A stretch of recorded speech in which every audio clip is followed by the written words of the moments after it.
أهلا بيكم في حلقة جديدة من حلقات عيش الحياة بأسماء الله. واسم الله اللي معانا النهاردة هو اسم القدوس. اسم القدوس ذكر مرتين في القرآن. اسم القدوس معناه اللغوي بيتكلم في الطهارة والنزاهة وفي التطهير للأشياء، لأن العرب زمان كانوا يقولوا على الإناء اللي يوضع فيه الماء اللي بيتطهروا بيه قدس بفتح الدال.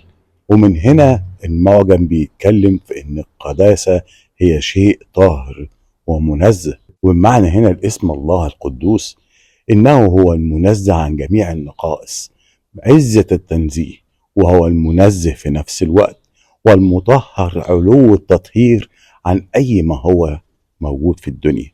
ولذلك يقال على الارض المقدسة، يعني الارض الطاهرة. طب ما تيجوا نعيش الحياة باسم الله القدوس. ذكر اسم الله القدوس يخلي قلبك دايما عارف ان هو بيعبد اله طاهر مقدس منزه عن اي شيء، فبالتالي هتخاف انك انت تكون عبد غير طاهر.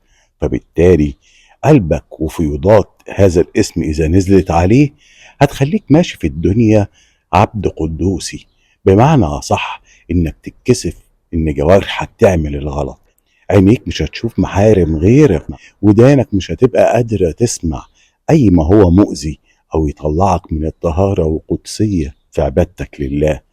قدسوا الله وعيشوا بأسماء الله.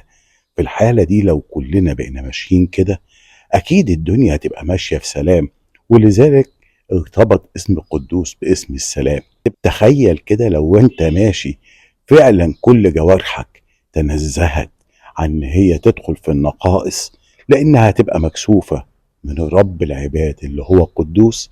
اكيد لا هتبص لواحدة ماشية في الشارع، ولا لسانك وجوارحك تمشي في ان هي تغتاب حد، ولا مسامعك وودانك تبقى عايزة تسمع ما ينقص من طهارتها ونزاهتها اللي ربنا نزهه ليها. ربنا يصلح حالي وحالكم، ونبقى من الناس اللي فعلا قادرين تعيش الحياة بأسماء الله. السلام عليكم، تمسوا بالعافية.